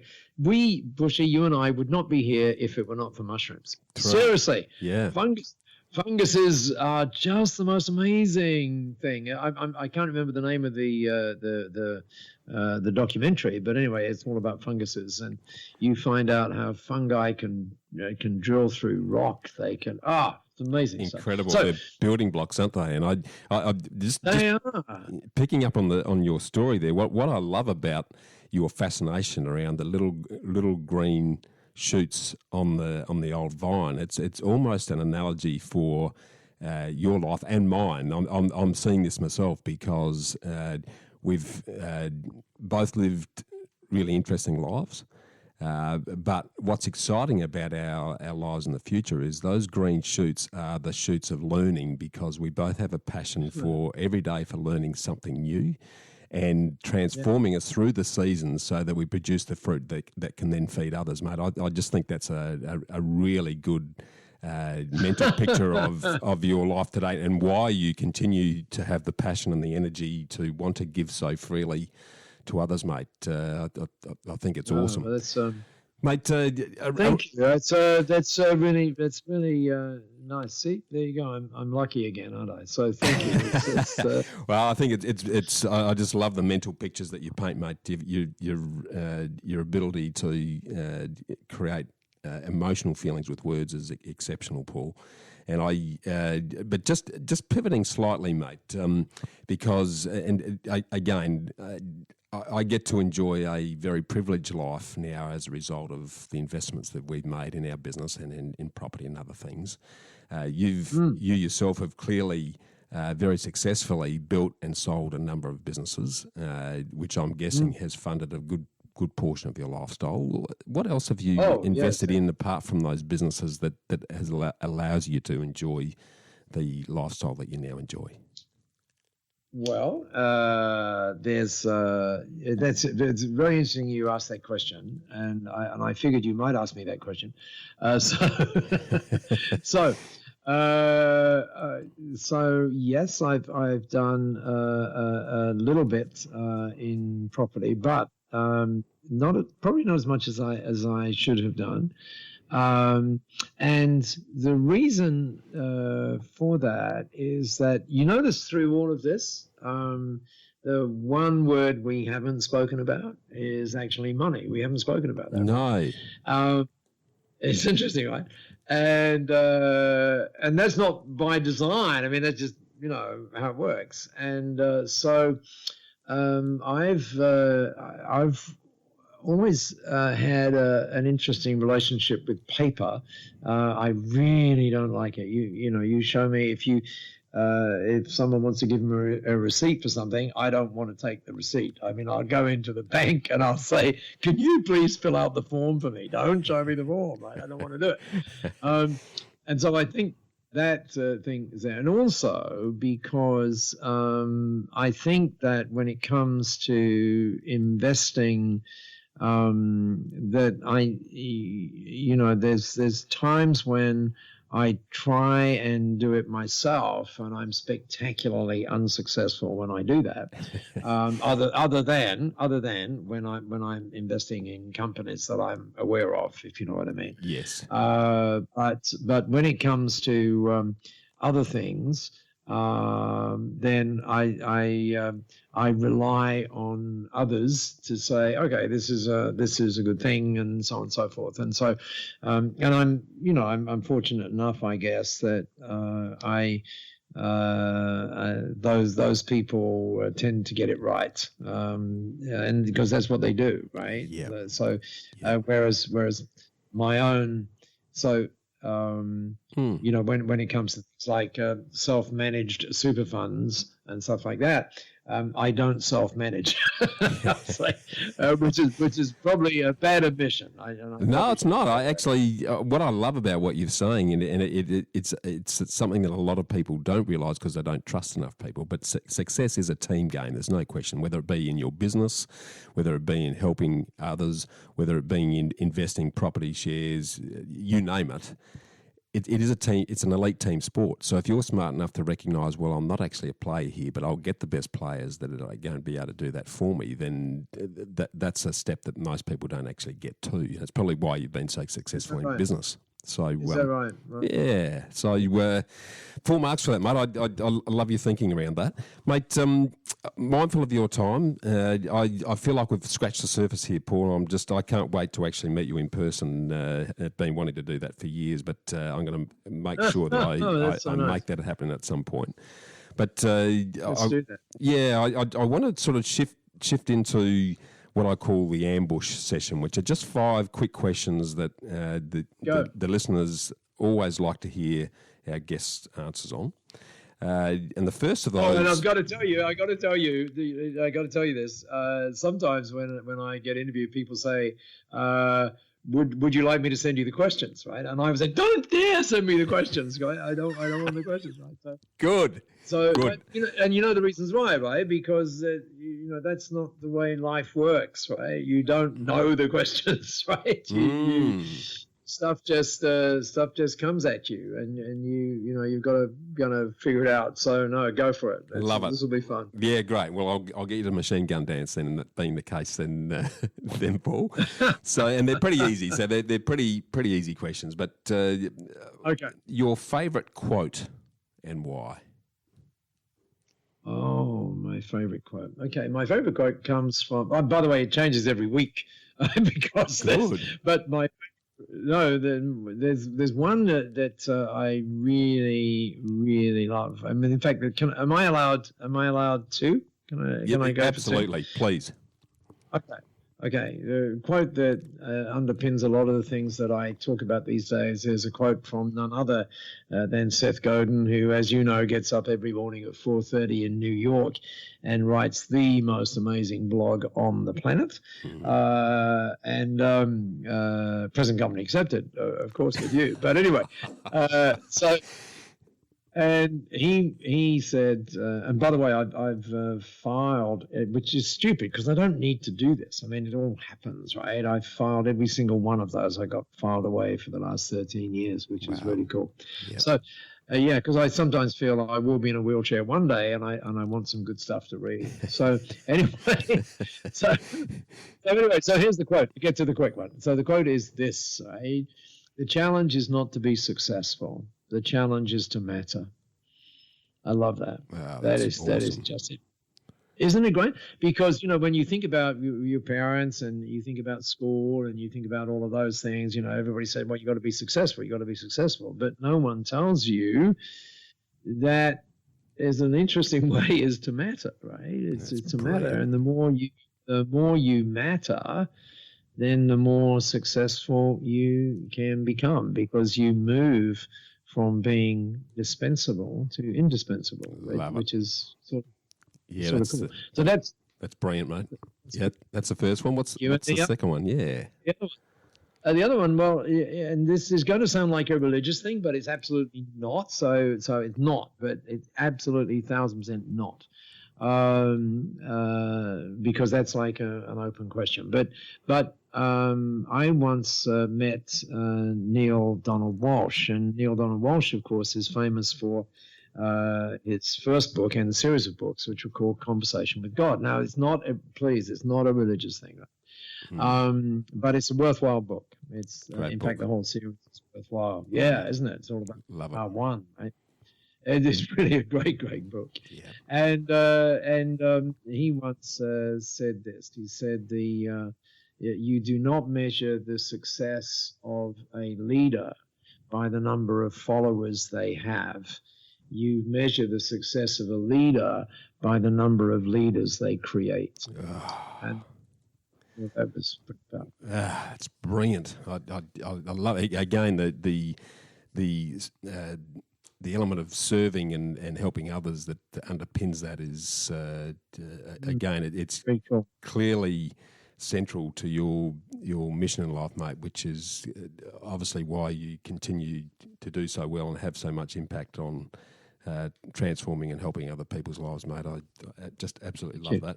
Mate, on a similar theme, and I'm sure you're an avid reader, clearly you are, what would be the top, I'll give you a bit of latitude here, top 1 or 2 books that you'd recommend people read and why?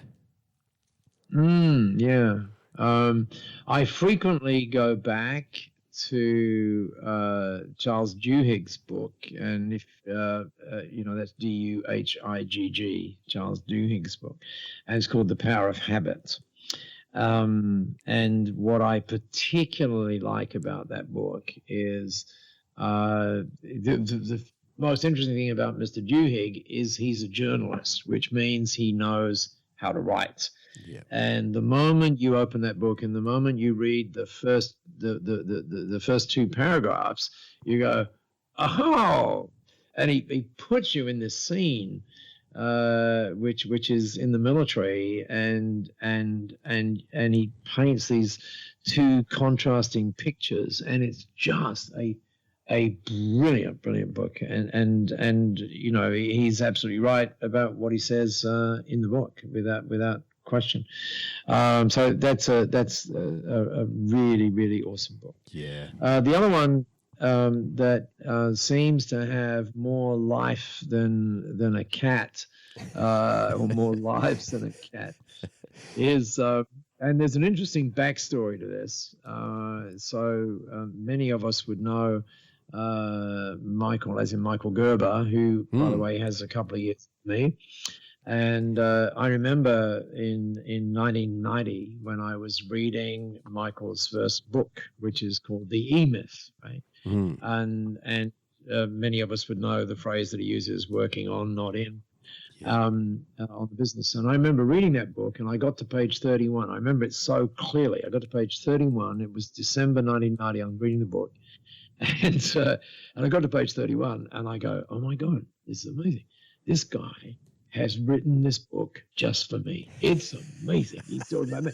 So seriously, I'll tell you what I did. I went to the back of the book. This is how long ago it was. I went at that moment. It was a Tuesday. I went to the back of the book, and it's got all the stuff about the book, and then it's got, you can contact Michael. In those days, they used to be able to do that. And this is how long ago it was, right? And it says, here is his fax number. Can you remember when we had fax machines? Anyway. And you talk about courageous business decisions. I think the most courageous business decision ever was the guy who bought the first fax machine. Like, who are you going to communicate with? Anyway, I love it. That's another story. Anyway, so I fax him, and by the way, the book is still on. If you go to Inc. magazine and you look at the 8 best books that entrepreneurs should get, Michael's book is still there. Yeah. Even though it was written back then. And I remember, here's the backstory. I wrote to Michael. I sent him a fax, and I said, Michael, I want to bring you to Australia, and there's some telling stuff in this. And Michael got back, and he said, oh, well, that's really wonderful, but I don't have a passport. Seriously, that's what he said. Really? Yeah, but then again, in 1990, when that was, only 9% of Americans actually had passports. So maybe that number's changed a little bit, but not much, maybe. So no. And of course, I then hung out with Michael, and that was pretty life-changing, being able to do that. So Michael's book has a special place. But then again, there are so many books that and I don't know about you, but I take to read a lot of things these days on Kindle, and the reason I like to do it on Kindle, it's because you can search for things. You can highlight the things. I can email myself and stuff. I just love it. And you're carrying a library in your back pocket. You take that book Sapiens, which everybody's reading right now, or at least last year they were all reading it. I mean, amazing book, and you couldn't carry that thing around. It's just I love it. I like the tangibility of a book that you can fold and crease and underline and underscore and dog-ear. But when traveling like you do so much, the Kindle is just you can read it anywhere, anyhow. What's interesting? What's interesting about that, about the tangibility of books? You acquire a lot of them, right? I got a lot of them. Me too. And every time you move, you got this, oh, God, do I keep that book? Oh, God. And In fact, I've got some of the books in my son's garage in Australia, and he wrote me the other day, and he says, "Dad, we're about to move. Can we get rid of some of your books?" I go, "Oh shit!"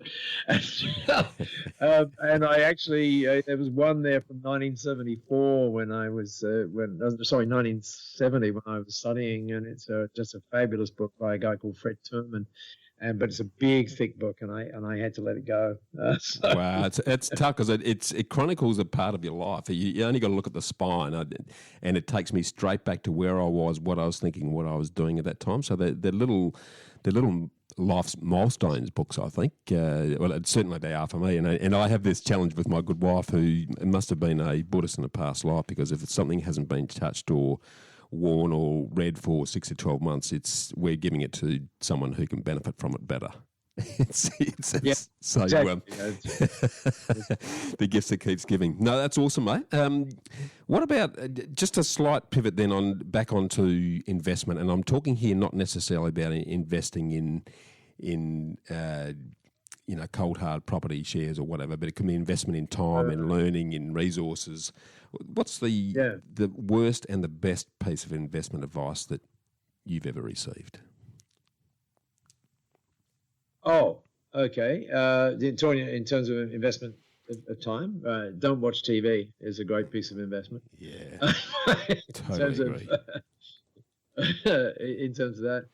Yeah. And I think this will be interesting, a way of thinking about it. And I once was on the phone to, or at least on Skype, to Simon Sinek, when Simon, before anybody knew of Simon, he just published his first book, Start With Why, and he'd just done in October of that year, he'd just done 2009, he'd done his amazing TEDx talk, called Start With Why. And so I'm and that talk is amazing. I mean, you've got to watch it, right? I mean, how does he tell those 3 stories in 18 minutes and 1 second? And it's amazing. Yeah. So anyway, so then I get an invitation to be one of the first TED speakers or TEDx speakers in Singapore, right? So I think, I'm going to call Simon. So because if anyone knows how to do a good TED talk, he does, right? So he says, okay, well, I can only make this time, and the only time he could make it was 3 o'clock in the morning in Singapore. So anyway, so here we are, and we're chatting. So, hi Simon, how are you? And yeah, it was good. And how's it? Blah, blah, blah. And he says, so what can I do for you today? And I said, well, Simon, I've got a TED talk coming up, a TEDx talk coming up, and I feel if anyone could tell me how to do a great TEDx talk, you could tell me. And he said, he said, have you got a pencil? Oh no, hang on. He said there was another word. Anyway, let's get to the point. So he said, have you got a pencil? And I said, well, I've got a keyboard. We had some play around the fact that it was 3 o'clock, and anyway. So I said, I've got a keyboard. He said that's okay, fair enough. And this is exactly, Bushy, I'm not exaggerating. This is exactly the conversation. Yep. He said, so first of all, he said, are you serious? You're asking me that question? And I said, yeah. And he said, but you already know. And I said, Simon, if I already knew, I would not be on the phone to you at 3 o'clock in the morning asking the question, right? So then he says, if you've got a pencil and everything else, like, okay, I got a thing. And here's the best advice, right? So here it comes. And he said, okay, get your keyboard ready. And this is exactly how it happened. He said, ask me the question again. So I asked him the question. I said, so how do I do a great TEDx talk or TED talk? And he says, this is exactly how he said. He says, be yourself. Bye. And he hangs up the phone. Seriously, he does. Be yourself, and that was it. Yeah. So that's a good piece of advice. Get rid of the mask. Yeah. Just be yourself. Yeah. Be yourself. I suppose if we could add to it a bit, we would say be your best self. Yeah. That's probably. Yeah, brilliant advice, mate. Brilliant advice, mate. It's sort of switching into the happy habits, daily disciplines, or the rituals that you believe have contributed to your success in life so far. What would they be? What's one of those that you think has been fundamental to all of that? Oh, without a doubt. Well, my team tells me I should never say without a doubt, right? So I'll scrap without a doubt. But anyway, because it can get you into problems. So I think the answer to the question is this. I used to say that there is one thing. If there was one thing, it would be gratitude. And I used to say that there were certain times of the day when you want to do that, right? And there are, by the way. I still say it, right? And that is in the morning when you think about the day and you just come from that place. Well, I'm still here and I'm looking forward to this kind of thing. Yeah. And then, of course, in the evening when your head hits the pillow, instead of thinking, is that all there is? You might want to think about all of the people and all the circumstances that you were in that day, which you can be grateful for. Yep. So there are those two pinning things. But then when I think about the stories that you and I have shared, and by the way, thank you so much for letting me share them like that, there's so many other opportunities to be grateful, right? So I would have said, if you'd have asked me this question like 6 weeks ago, I would have said, that's the answer. But I've learned in the last 6 weeks that there are two other answers. And one of them, you may remember I said that, we all have those downers. Sometimes, you just want to get away. And I had one of those. Fortunately, it didn't last very long. Yeah. And I remember I was actually lying on a bed feeling, oh God, this sort of thing. And I remember I got up and I went into the bathroom for an obvious reason. And I'm there and I'm looking in the mirror.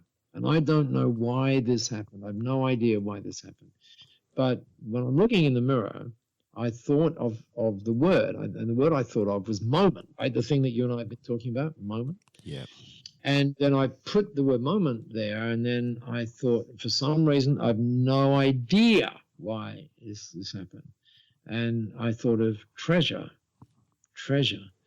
And so then I put the two together, and I get treasure each moment. Oh, yeah. That's pretty interesting.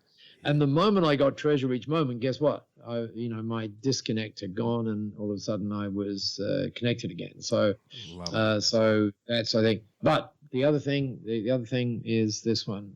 I was talking with Masami the other day, and we were talking about this whole gratitude thing. And she said, you know what? She said, there's another thing that's really interesting.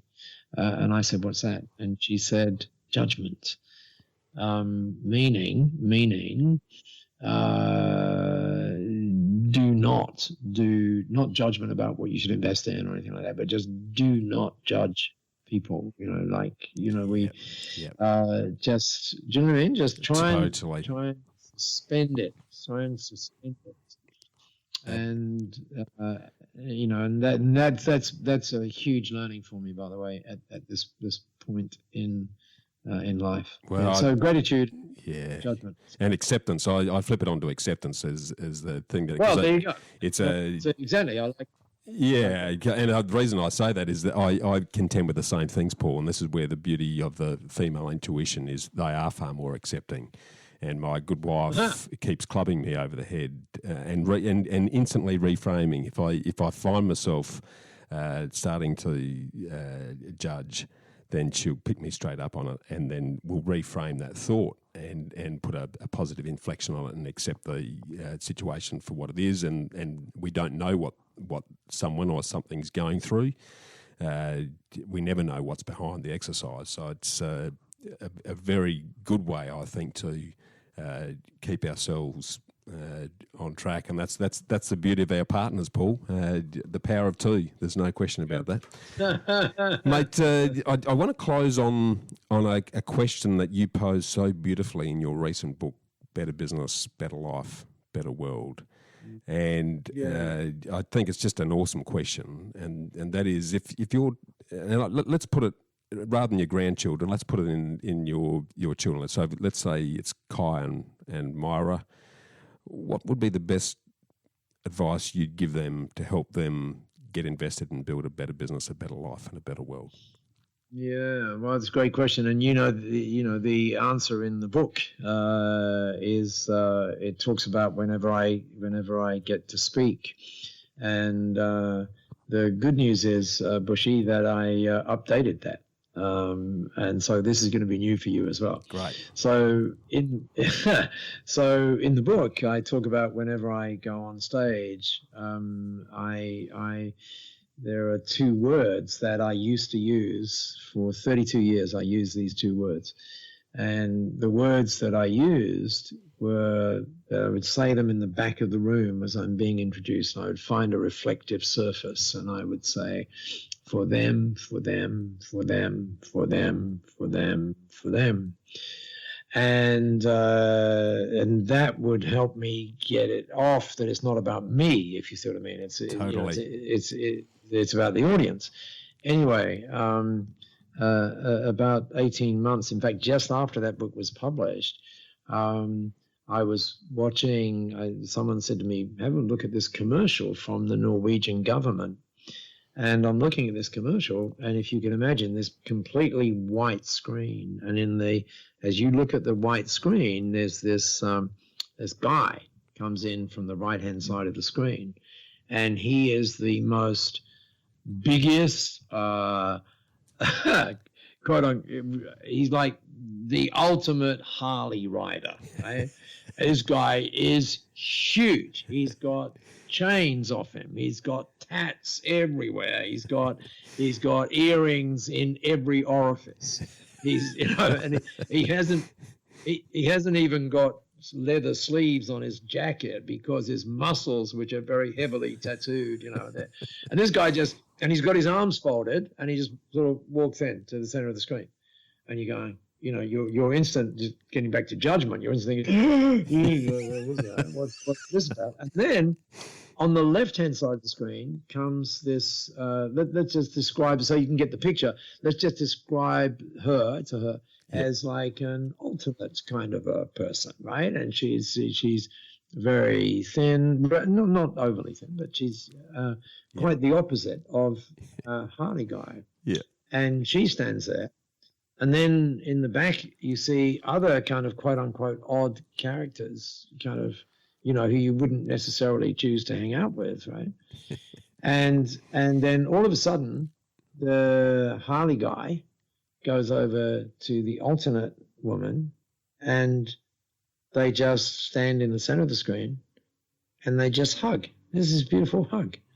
And then you see everyone else around them doing exactly the same thing. And it's all done beautifully. You can just imagine the visual right now. Right? And then the message comes up, bear in mind, from the Norwegian government, okay? Yep. And it says, we all are one. Oh. And so, it was a message, and it said sort of brought to you by the Ministry for Diversity or something, right? So anyway, so I'm listening, I'm watching that. It was a Saturday afternoon, and the next day I'm speaking, and I suddenly thought about for them. And you get where I'm coming from when I say for them. Totally. Like focus on others, right? Yeah. So that day I changed it, and what I now say is, well, I'm sure you listeners can guess what I say. What I actually say is for us, for us, for us, for us, for us. Love it. And that just kind of connects us. Mate, it does, and it what a beautiful way to bring our conversation to a close, Paul, because your whole life has been about others and helping others, and the burning mission that you have with B1G1 to continue to do the same, particularly for the innocent and the voiceless who have no choice and have no chance. You're giving them that opportunity from the bottom of your heart. And I just want to close our discussion today with a challenge for the listeners to put the work that you're doing through B1G1 Business for Good into action, because, and here's the challenge, listeners, I want you all to email me on bushy@khgroup.com.au with a message, do B1G1 now. And for every one of you that does that, I'm going to give an extra 100 days of life-saving water to the people of Tigray in Ethiopia. So plus a free copy of my second book, Get Invested, to get you excited and motivated about your own future. So, mate, it's been an absolute pleasure. By the way, that's just awesome. But just think about, I just came back from Kenya, and you've no idea what that does. You have no idea what that does. I mean, I think, we have a kind of an idea, right? But it's just stunning when you feel it. It's like amazing. So Bushy, thank you for all you do. Thank you for that little extra bit there, and thank you for having me here. It's really been an amazing experience, and so hopefully the people listening, I hope we didn't ramble. I didn't ramble, you didn't, but you I never didn't ramble too much. You never ramble, Paul. You're extremely generous of your time, and I feel very privileged to be able to spend that time. As I said, you've been a virtual mentor of mine for years, so this is a treasured time for me, and I'm looking forward to further opportunities to rub shoulders and assist you and support you in everything you're doing. Yeah. Thanks, mate. It's been great. Thanks, okay, Paul. thank you. Cheers. Bye. Well, freedom fighters, how good was that? To get a summary of all this investment gold in the show notes, just email me on hello@khgroup.com.au. That's HELLO@khgroup.com.au. Or check us out at www.bushymartin.com.au/get invested. I look forward to joining you next week for another episode of the Get Invested podcast. So thanks for listening, and as always, dream as if you live forever and live as if you'll die tomorrow.